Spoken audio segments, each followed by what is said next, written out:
Okay, Eldorado students, in this video, I am going to show you how to use WeVideo, which traditionally is used as a video editing tool, to create a podcast for the NPR Student Podcast Challenge.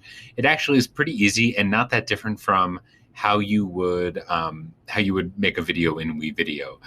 So I'm going to go ahead and show you kind of from the start here.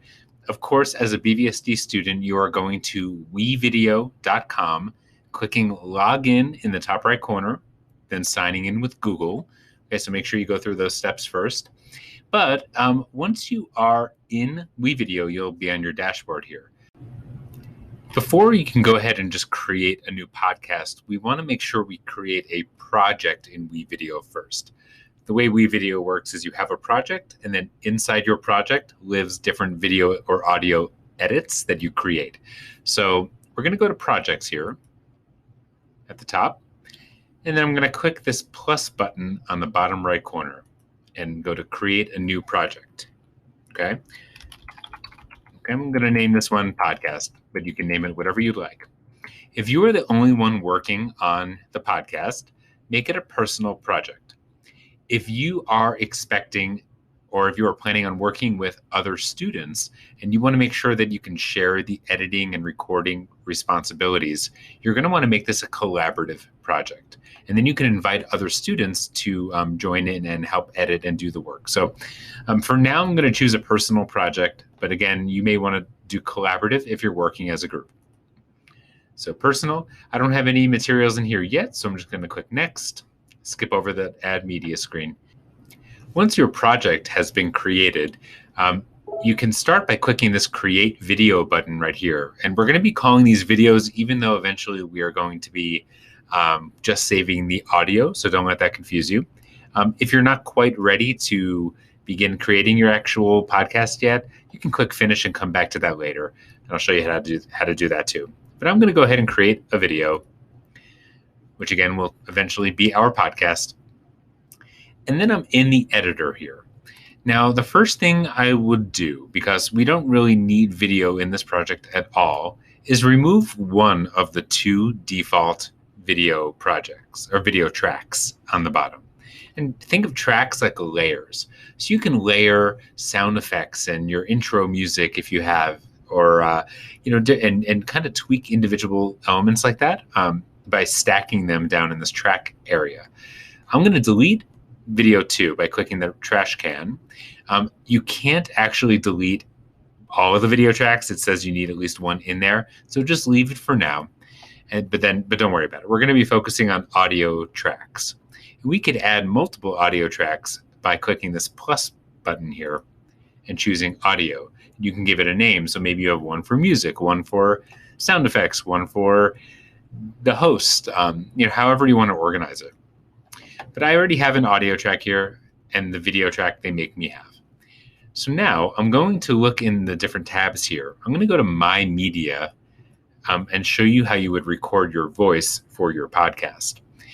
The narrate button is the one you're going to want to use. If you go to record, you'll be prompted to actually record a video, which could work, but I think it's simpler for the purpose of a podcast to do just voice recording, which is this narrate button.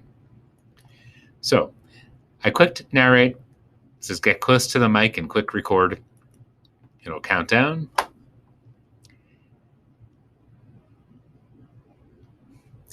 Hello, welcome to the Eldorado Eagles podcast. You could preview what you've recorded.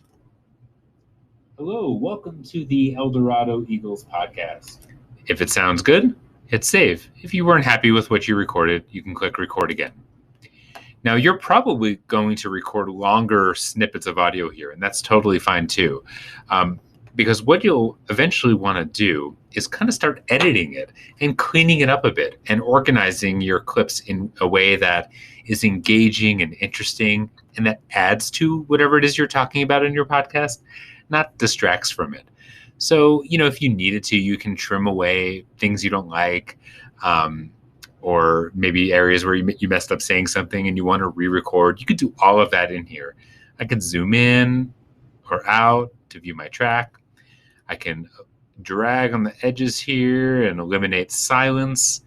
I can drag this little blue thing to maybe I know I want to take a break, or I kind of cut it here, separate the clips. I can use the little scissor tool, right? So now they're two separate clips. So you can use this to your advantage to really take control over what the final project looks like. All right. So every time you click this narrate button, it makes a new audio track. And if you wanted to find, so we're not going to use any stock media or anything like that. NPR's rules say that if you are going to use music in your podcast, you have to make the music yourself. Okay, so you could record that in here the same way. So anyway, once you're totally done with your podcast, and I will help you get to the point where you're done, but when you feel like your project is totally ready to submit to the competition, you go to finish, give it a final name, my final podcast. Maybe put your names in there for me. That'd be great. And then you're going to change the export from video to audio only. Okay. That is the critical part here. I would also click the Google Drive button and give it permission to save to Google Drive so that you have a backup there. So you can click that. The first time you do that, you have to sign in. And then click export. And that is how you'll get your final video clip. And you can send it to me to submit to the competition. I know this is a lot, but I wanted to show you how to at least get going on here. And as you start recording and editing, you may run into things that you need help with. And that is what I am here for. I will help you through it. I will help you make the best possible product you can, something that you're proud of sharing. So I hope you have fun. I'm so glad you're participating in this. And let me know if you have any questions.